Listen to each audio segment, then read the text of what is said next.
Ortomolecular Sonora. Las vitaminas y el suplemento alimenticio que tu cuerpo necesita. Presenta.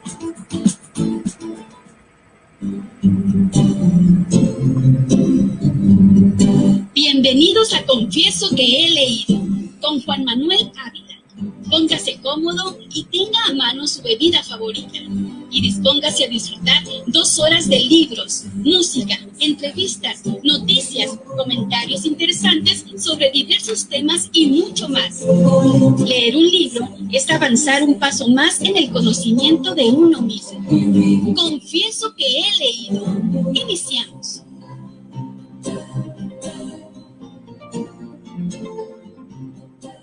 Buenas tardes, son las 7 de la tarde en punto desde esta bella, invernal, nocturnal, fría, pero siempre cálida y hermosa capital del estado de Sonora, Hermosillo. Es un gusto estar con ustedes hoy, miércoles 6 de enero de 2021, Día de los Santos Reyes, en el apéndice número 161 de Confieso que he leído.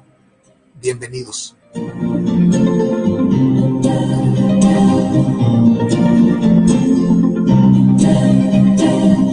Pues hoy en el apéndice 161 que estamos transmitiendo en vivo en Radio Sol, en el 106.3 de frecuencia modulada, y en Facebook, así como en YouTube, que puede usted acceder desde su teléfono celular, su computadora. Sí, qué bueno que están con nosotros. Y en este apéndice, pues vamos a continuar en la lectura de la semana, de lo local al centro, las alternancias políticas en Sonora, motivos, razones, circunstancias de 1967 a 2018.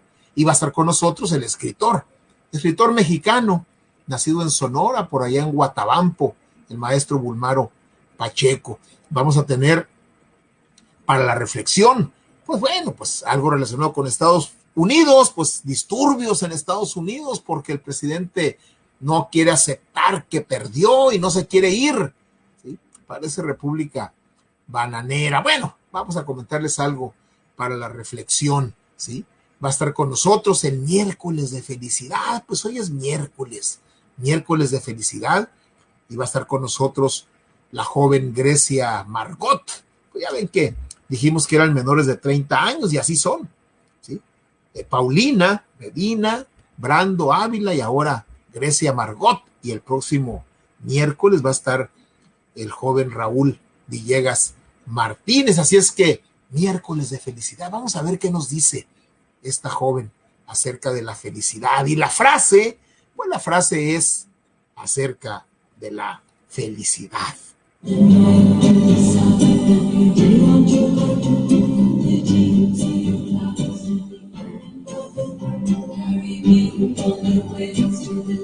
muchas gracias a quienes ya se están. Mira el Chava Gómez aquí diciendo que si gustan rosca. Caramba, pues sí gustamos. Rosca, Marco Antonio Villa, gracias Marco Antonio Villa por estar con nosotros. Buenas tardes. Una anguila, buenas noches, lista para oír a Grecia. Es Esther, una anguila, así se firma ella. Es Esther Gracida, una de las jóvenes de mi libro MX. Gracias Esther por estar con nosotros. Miguel Darío, listos aquí con mi café hirviendo, a ver si no me quemo. No, pues no te vayas a quemar. Gracias a todos ustedes que nos están viendo, que nos están escuchando en la radio, ¿sí? Y que se toman la molestia de comunicarse con nosotros a través del chat aquí de esta aplicación. Y gracias le doy también a Salvador porque me envió un mensajito que por ahí saludó a Jaime Castro, ¿sí? Pues Jaime Castro fue mi alumno, fue profesor también, ¿sí? Ojalá que se pueda comunicar con nosotros y que bueno, que nos esté viendo. Le mandamos un saludo muy, muy afectuoso a Jaime Castro. Pues qué bueno Qué bueno que están con nosotros compartiendo este tiempo y este espacio. Nos da mucho gusto que nos estén acompañando.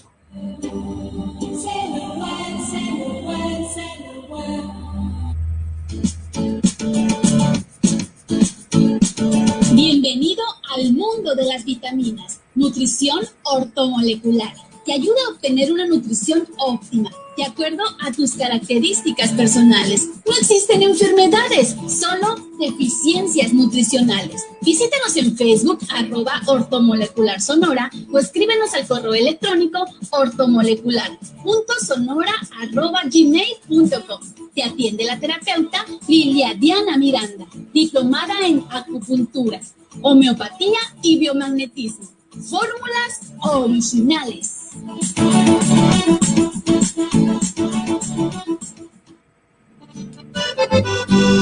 Café Tatiasca, el café del gran señor. Disfruta de un auténtico café 100% orgánico, sembrado, cultivado y cosechado por mujeres náhuatl en la sierra de Songolica, Veracruz. Disfrútalo mientras te ponen bella en Ludic Salón, y solicítalo al 6622-336232. Café Tatiasca, auténtico de altura.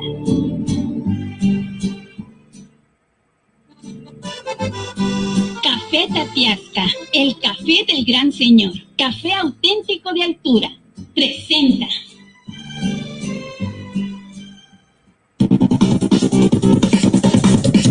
Charlando con los escritores.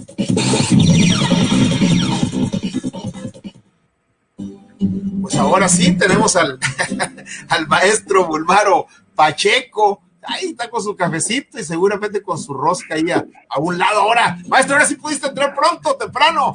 Sí, pues es que el curso intensivo que me obligas a tomar de adaptación tecnológica, de las nuevas tecnologías, además sirve mucho para evitar los corajes, las desesperaciones, las prisas y la histeria que a veces se apodera de uno, ¿no, Juan Manuel?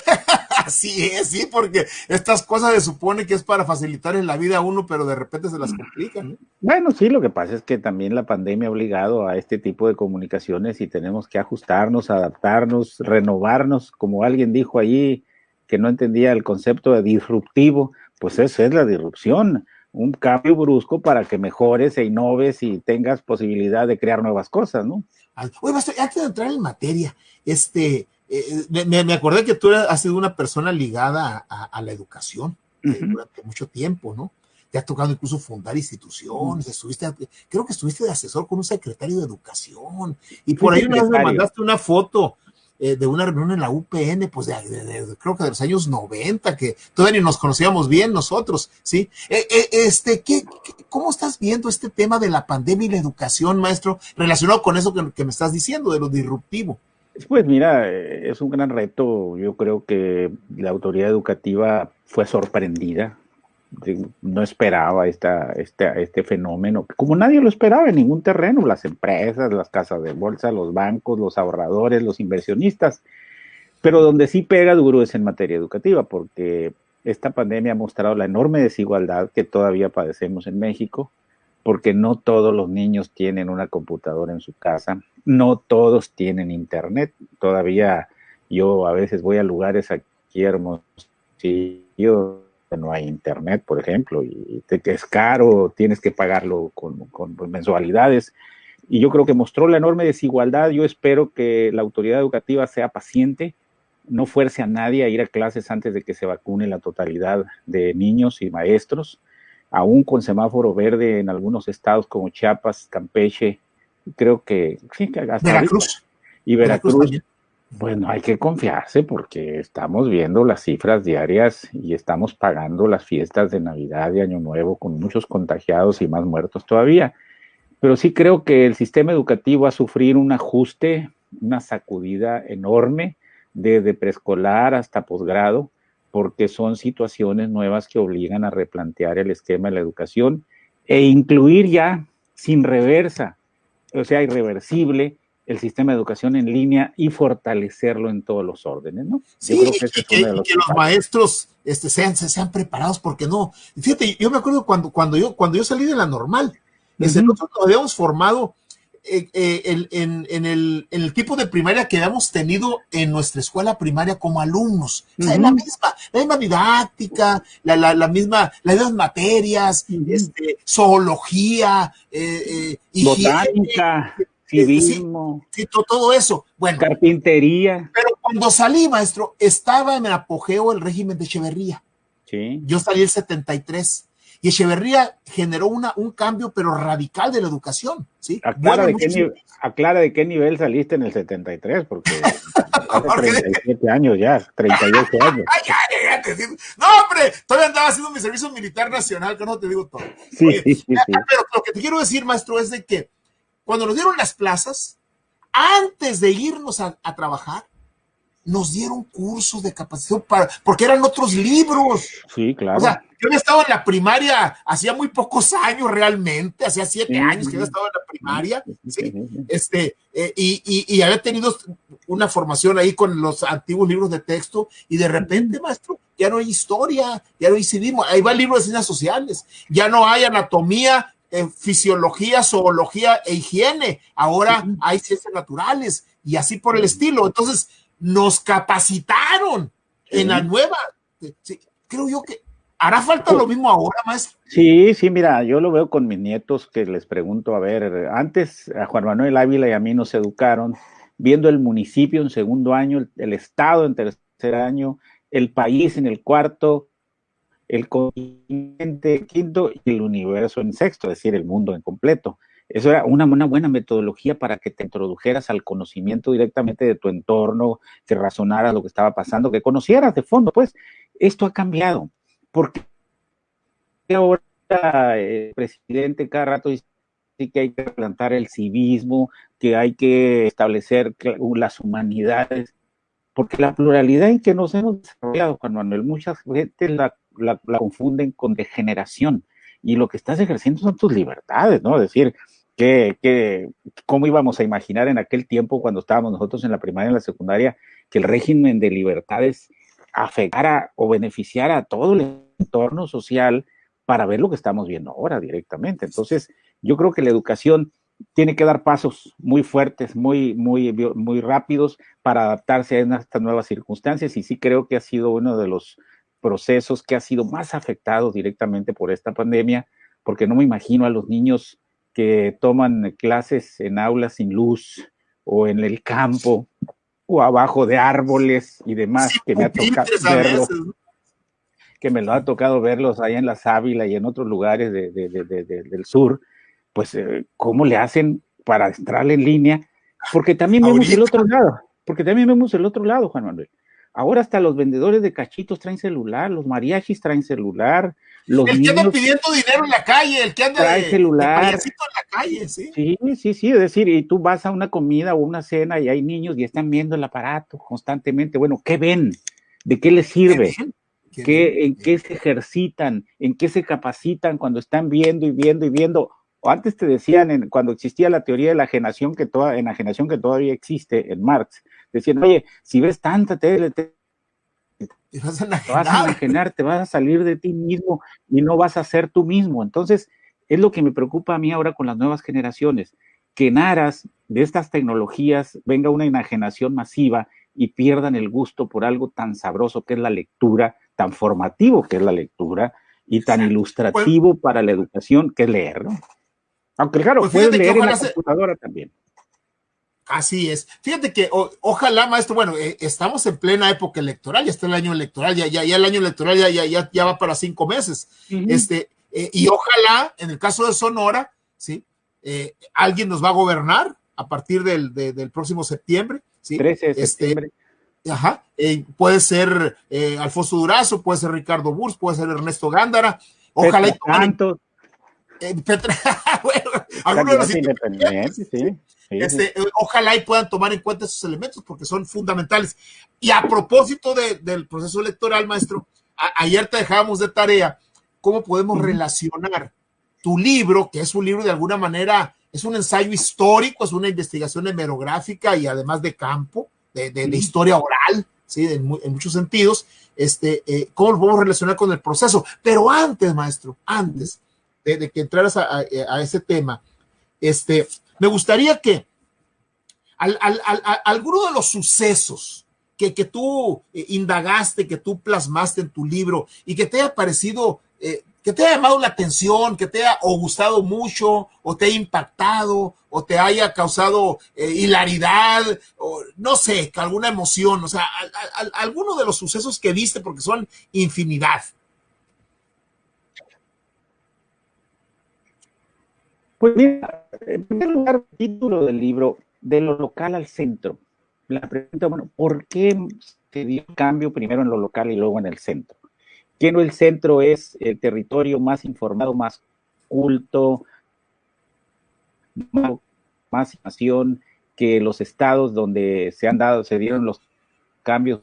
Eso es lo que me llamó mucho la atención, más que particularidades, Granados, Aquí Grande, San Pedro de la Cueva, Naco y demás, donde pasaron cosas que apenas un prestidigitador o apenas Walter Mercado podría haber previsto en ese sentido, sí, con cambios radicales en la política, donde muchas de las cuestiones que nosotros creíamos que estaban dormidas o muertas, como decía don Jesús Reyes Heroles, no están muertas, están dormidas, despertaron con la politización, con el debate, con la pluralidad, con la alternativa de varios partidos, y eso es lo que más me ha llamado la atención a mí y más he disfrutado, te lo digo, porque este libro está hecho con base en entrevistas directas con los cronistas, que me digan por qué en el proceso del 67 se perdieron casi todos los santos, San Pedro de la Cueva, San Felipe de Jesús, San Miguel de Orcasitas, Santana, bueno, porque estaban en el circuito,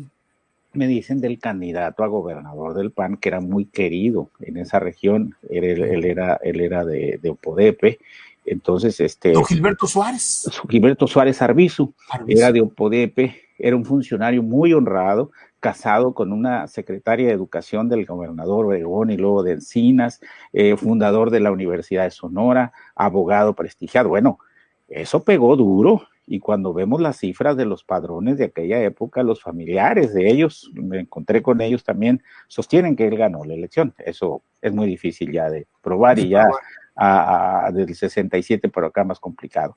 ¿Por qué se perdieron los santos? Porque había tradición ahí. Si tú vas a San Pedro de la Cueva, Juan Manuel, ¿quién se olvida del crimen de Villa ahí en 1915? Es un libro que tenemos pendiente que nos comentes, maestro. Sí, el que presentaste allá, en la sede del PRI.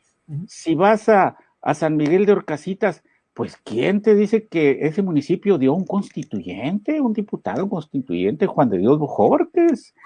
Si vas a Santana, ¿quién te platica la anécdota de que apedrearon el camión de campaña de Manuel Ávila Camacho en los 40 y que Manuel Ávila Camacho, cuando yo era presidente, trazó la línea del ferrocarril Hermosillo-Peñasco y se acordó de que lo habían apedreado y se brincó? Que se vaya por Benjamín Gil antes de llegar.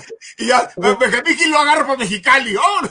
Sí, totalmente, porque se perdió la lógica de que en general las vías siempre van paralelas a la carretera, pues. Así es. Y tú vas a Nogales y ves que el tren se tuerce en Benjamín Gil y sigue el directo a Nogales, pero no por Santana. Y eso fue una cuestión política que tuvo que ver con un comportamiento de los santanenses en 1940, fíjate, directamente. Entonces, son cuestiones que al leer el libro, y yo le pido ahí a los lectores que sean comprensivos, y si, como tú me dijiste una vez cuando presentaste un libro mío por allá hace 19, 20 años, y lo importante de un libro es que dé lugar a otros debates, a otras ideas, que genere otros conocimientos y que genere con los comentarios una síntesis de lo que uno aprende del libro, pero también lo que tú puedes opinar y decir del libro, porque los libros, las ideas, los artículos son para que los destruyas, para que los hagas pedazos, para que los critiques y veas qué se puede aportar a partir de esos datos que se están presentando. ¿Por qué de la periferia al centro, de lo local al centro? Porque tú sabes muy bien que la Ciudad de México solo tuvo elección, fíjate, hasta 1997. Primero fue la elección en Buenos Aires en el 96 y en otras capitales. Decían, bueno, ¿por qué en México no hay elección? Se nombraba directamente a un regente, el presidente lo nombraba, pero al mismo tiempo había elección de diputados federales, pues. Entonces decías, bueno, ¿qué está pasando? Entonces en la Ciudad de México primero se crea un congreso local, la Asamblea Legislativa de aquel tiempo, y hasta el 97 que hay elección que gana Cuauhtémoc Cárdenas en ese año, la izquierda no ha soltado la Ciudad de México. Porque ese fenómeno también se repite en otras partes, y tú vas a ver los casos de Benjamín Gil, de Empalme, de Chojoa, de algunos lugares donde las fuerzas de izquierda, fíjate Juan Manuel, que primero militaron en el Partido Popular, después en el Partido Popular Socialista, y posteriormente ya en las diversas connotaciones de la izquierda que presentaron el PC, el PRD, el PRT, el Frente Cardenista, el PMS. Todas esas, pero sí hay, ¿cómo te diré? Un resto, un laboratorio de izquierda en comunidades que todavía les pega la desigualdad, que todavía aspiran a vivir mejor y que todavía tienen ideas que conformaron lo que fue la bandera de izquierda en los 50, 60, que ahora, actualizada, está transformada en programas sociales y otras políticas públicas, ¿no? Es correcto. Maestro, ¿cómo engarza tu libro de lo local al centro, las alternancias políticas en Sonora, con el actual proceso electoral que arrancó en la primera semana de septiembre del año pasado? El año pasado, la primera de septiembre. Pues, así es. Ya, nada más 2 municipios no han tenido alternancia, que son Oquitoa y Rosario Tezopaco, de los 70. Había 69 municipios hasta 1989, que se creó el 70, que fue Plutarco Elías Calles, hasta el 96 creo que te tocó a ti como diputado crear Benito Juárez y San Ignacio Río Muerto. Entonces, ya se han dado en 70 municipios, se ha dado en los 21 distritos locales, se ha dado en los 7 distritos federales, se ha dado en la gubernatura del estado. Ya ha habido alternancia, pues. La gente dice, bueno, ahora, ¿qué sigue en materia de proyectos políticos para Sonora? Viene una elección, indudablemente, Juan Manuel, muy competida, por varias razones. Ahorita en Sonora somos 2.145.000 votantes, de casi 3.200.000 habitantes. Se espera que participen 10 partidos políticos, los 7 que quedaron después de desaparecer el PES y el Partido Humanista y el PANAL, pero ahora hay 3 más, redes sociales progresistas, Fuerza Social por México y el nuevo Partido Encuentro Solidario, son 3, más los 7 que es Movimiento Ciudadano, y las 2 alianzas, Verde, Morena y PT, y PRI, PAN, PRD. ¿Y por qué muy competida? Porque los candidatos que tú mencionaste al iniciar el programa son muy competitivos, experiencia, tanto son y ellos van a llegar. Quisiera pensar que tanto Fernanda, aspirante a candidato independiente, van a juntar a 60,000 firmas que les pide la electoral para acreditar el registro, pero creo que estaban quejándose, me decían, porque necesitan que les pida el caso, porque con la pandemia es muy difícil andar casa por casa tocando y pidiendo la firma y traer al notario público ahí para que certifique que te dan la firma como ciudadanos. Entonces van a ser 3 candidatos seguramente fuertes, 2 con alianza, 1 solo con Movimiento Ciudadano. No sabemos todavía quiénes postulen Fuerza Social por México, redes sociales progresistas y el Partido Encuentro Social, porque esos 3 partidos, lo sabemos todos, por ley no pueden hacer alianza en su primera elección. Esos partidos tienen que ir solos y demostrar que pueden sacar el 3% de la votación de diputados federales para que se les pueda autorizar o ratificar el registro como partido político. Quizá vaya un independiente de los 3 que están participando. Yo le veía más posibilidades a Petra Santos porque es más conocida, porque viene de un partido político, porque es una líder natural de muchas causas sociales y demás. No sé hasta ahorita cuál sea la posición de Petra y si pueda reunir los 64,000 firmas que le están pidiendo. Va a haber 2.104.000 electores. Ningún candidato a gobernador hasta 2015 ha sacado 500,000 votos. Nosotros estamos pensando que de esos 2.100.000 quizá vote el 60%, porque es una elección muy competida que involucra alcaldes, diputados locales, federales y gobernador. Si vota 1.200.000, quiere decir que el que quiera ganar tiene que sacar arriba de 550,000 votos. Lo veo factible, lo veo viable con cualquiera de estos 3 candidatos. Pero aquí va a contar mucho cuestiones que ahorita, como está la euforia, como están los tiempos, como está la pandemia, como está la lucha por las candidaturas abajo de la de gobernador, tanto de diputados como alcaldes, va a contar mucho la estructura.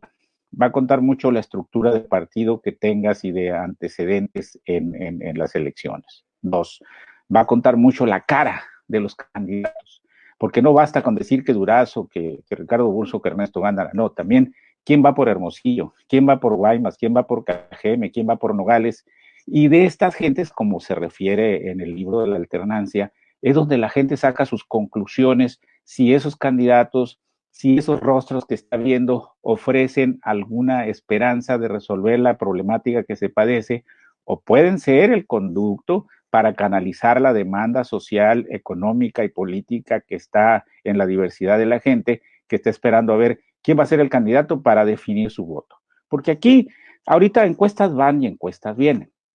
Yo creo que ahorita hay un empate técnico entre la alianza PAN-PRI-PRD y la alianza Morena-PT-Verde Ecologista. Creo que el número de indecisos ha crecido en Sonora, que está ahorita entre el 30 y el 31% de todas las encuestas, porque seguramente esa gente que se dice indecisa fue la que votó en 2018 masivamente por López Obrador, pero que está inconforme porque no le gustan las políticas que ha aplicado López Obrador y porque no ha habido avances en los que ellos considerarían que se basó el compromiso de un cambio real. Segunda, porque Morena sigue siendo un partido de Estado, pues ellos criticaban mucho al PRI o al PAN de que eran partidos oficiales, partido de Estado, partido entregado al gobierno, pero lo que ha hecho Mario Delgado, por ejemplo, con ir a pedirle al presidente que le recomiende cómo resolver el asunto de las gubernaturas y que le diga por encuesta cuando no existe ese método en los estatutos de Morena, o en el tiempo en que no se definía el liderazgo de Morena y fueron a pedirle consejo al presidente, le dijo hágalo por encuesta, cuando tampoco existía en los estatutos el método de la encuesta, y cuando mandan a Mario Delgado de representante del gobierno al cambio de poderes en Bolivia, por ejemplo, impresionante, digo, si eso se hubiera dado en el gobierno de Calderón o de Fox de Peña Nieto, hubieran hecho pedazos al dirigente de partido porque no tiene ninguna responsabilidad pública como parte del gobierno, teóricamente hablando. Tiene responsabilidad de reestructurar los cuadros del gobierno a través del partido y presentarlos a consideración del electorado en el proceso electoral que viene. Entonces, yo veo, Juan, un proceso muy competido, veo a 10 partidos activos, veo mucho debate, pero sobre todo hay un ingrediente que no están viendo algunos y que se va a reflejar mucho en el sentido de la votación que viene. Va a ser una elección con un componente básicamente local en cuanto a demandas y causas. A mucha gente aquí no le interesan muchos temas que se están discutiendo a nivel nacional.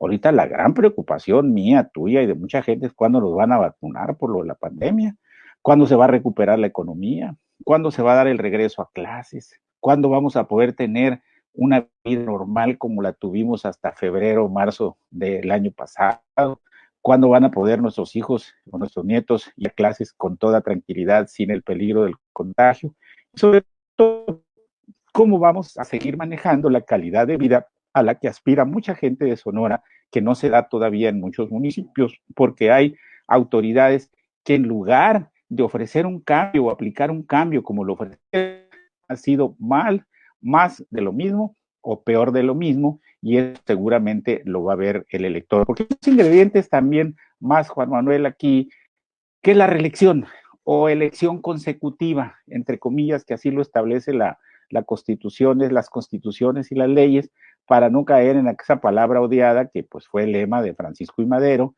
sufragio efectivo, no reelección, y que le costó la vida al general Álvaro Obregón, que fue suprimida de la Constitución en 1933 para todos los cargos públicos, desde presidente hasta presidentes municipales, que se revivió con la reforma política del 2014 para hacerlo extensivo a alcaldes, diputados locales, federales y senadores.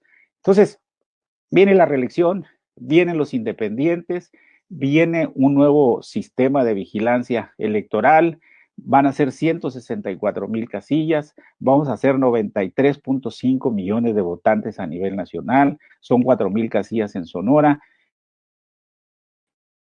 Y para el 5 de marzo, que inicien las campañas de gobernador, en abril que empiezan las de diputados federales y diputados locales y ayuntamientos, ya se debe tener el conocimiento previo de quiénes van a abanderar las causas de los 10 partidos políticos en Sonora, si es que los 10 participan directamente con candidatos, porque aquí viene otro dilema.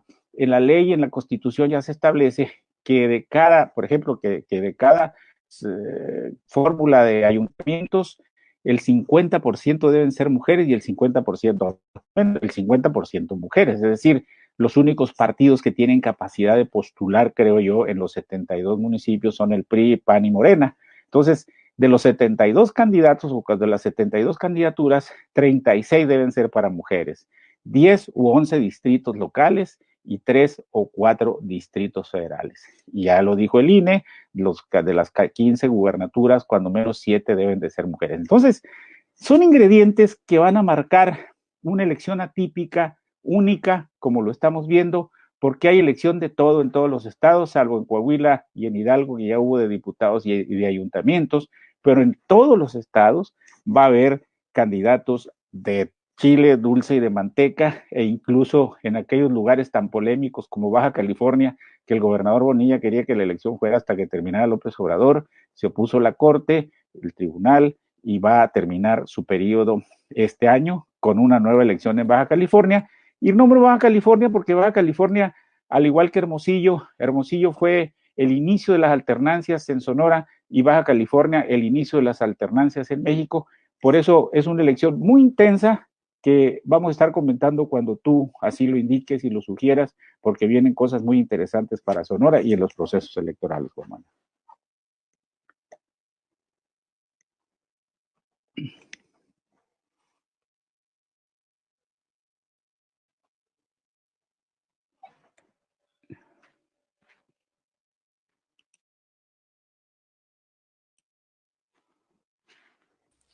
Juan Manuel, y no te escuchas. ¿No se escuchas, Juan Manuel? Porque estoy en mute. ¿Cómo voy a escuchar? Estoy en mute. Lo que pasa es que ahorita que lo estaba escuchando, lo puse en mute pues para que no hubiera ruidito aquí cuando sorbía el tatiasca y cuando... ¿sí? O sea, sabes que a veces le echo al café un dátil. A la vieja usanza de Oriente. Le echo un dátil y luego al final me lo como un dátil. Ahora no te digo yo a ti. ¿Crudo o enmielado? Enmielado. Bueno. Enmielado. Bueno, te decía, has relacionado muy bien tu libro con el proceso actual, porque bueno, ahora no es elección intermedia en Sonora, es elección para gobernador o gobernadora. Ahora, yo coincido contigo y tiene mucho que ver con tu libro. Evidentemente es muy importante quién es el candidato o candidata a la gubernatura, ¿sí? Claro. Pero a la hora de votar, ¿sí? Generalmente, aunque hay mucho ciudadano con voto diferenciado, pero generalmente el ciudadano vota un partido y ¡prum! Vota todo, ¿no? Sí, bueno, por lo general. Por lo general, ¿sí? El voto diferenciado existe, sobre todo para diputados y ejecutivos, ¿no? Sobre todo en aquellos lugares donde el candidato alcalde no te gusta. Dice, yo apoyo a candidatura a gobernador, pero no voy a votar por Pedro porque me debe o porque no hizo esto, porque me cae mal, por ejemplo, ¿no? Y ahí se nota mucho. Eso se notó mucho en el 2015, por ejemplo. Exacto. Hubo lugares donde Claudia Pavlovich ganó por 2,000 votos y el candidato alcalde perdió por 11,000, por ejemplo. ¿Cómo te explicas ese tipo de comportamiento? Sí. Y eso habla de un ciudadano, vamos a decirlo, con capacidad de raciocinio. Sí, claro. Capacidad de análisis. Que ahí lo vas a ver también en el libro, que eso pasó mucho en el 2015, sí, totalmente, ¿no? Ya lo encontré por ahí. Entonces, eso es muy importante, por eso es fundamental este tema. En el caso de los diputados federales, de los 500, 448 quieren reelegirse. ¿Sí? Bien. En el caso de los ayuntamientos de Sonora, ¿sí? Los alcaldes y las alcaldesas de Sonora, pues hay un buen número, no se tiene todavía el dato totalmente, ¿sí? Pero al parecer. ¿Sí? Una pregunta, maestro, relacionado con tu libro y relacionado con el proceso actual. En la figura del ciudadano, ¿sí? ¿Va a influir para votar sí a esta persona que se quiere reelegir como funcionaria, como representante popular? o va a influir para decir no porque ya fue? Teóricamente, ¿qué análisis haces? Aquí yo he visto encuestas, por ejemplo, en lugares donde se ha manifestado la intención del titular del Ejecutivo Municipal de reelegirse. Y aguas, porque hay algunos casos donde el rechazo llega al 80% de que no quiere la gente que se reelija esa figura que dijo que aspiraba a otros 3 años porque 3 no alcanza. Entonces, yo diría ahí que la piensen muy bien los partidos políticos, porque el criterio para la reelección que se establece en la ley es que debe ser el mismo partido político del que provienes el que te debe postular para la elección consecutiva. Pero hay alcaldes que están muy mal evaluados en sus comunidades, y ahí es responsabilidad de los partidos políticos decirle a estos alcaldes: quédate a terminar tu gobierno, hay que respetar la movilidad política, hicimos encuestas y no sales muy bien evaluado o evaluada, y más vale que no expongas al candidato o a la candidata a la gubernatura con una reelección mal entendida, mal digerida, que le cueste votos al partido y le cueste votos al gobernador, porque esta es la segunda ocasión que en Sonora ya hay reelección. Va a ser la primera en México de diputados federales, pero ya desde Nayarit para acá tiene 4 o 5 años que se reeligen alcaldes. Hace 2 años, en la elección de hace 3 años, hubo 18 intenciones de reelección y nada más 6 lo lograron.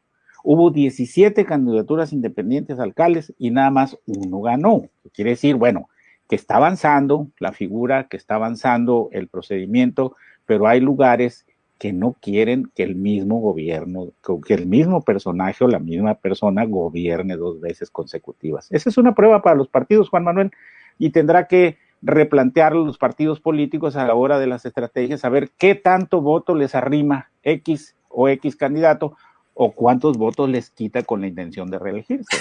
Muy bien.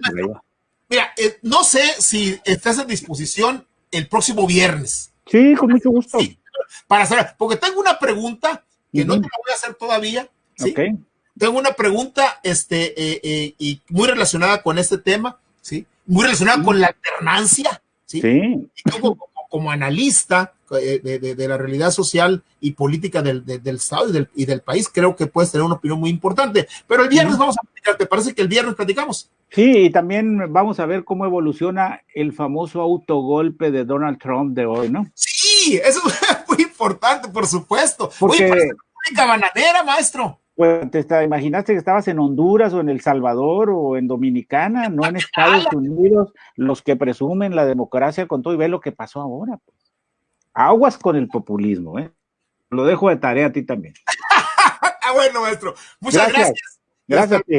Hasta el viernes. Gracias, Juan Manuel. Nos vemos el viernes. Gracias. Nos vemos el viernes. Dale.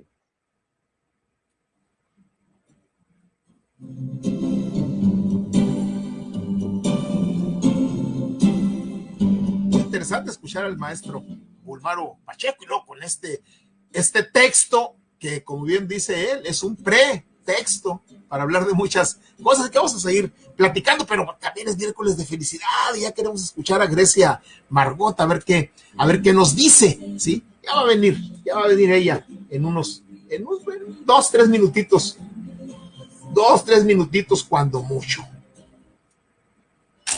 Café Tatiasca, el café del gran señor. Disfruta de un auténtico café 100% orgánico, sembrado, cultivado y cosechado por mujeres náhuatl en la tierra de Zongolica, Veracruz. Disfrútalo mientras te ponen bella en Ludic Salón y solicítalo al 6622-336232. Café Tatiasca, auténtico de altura.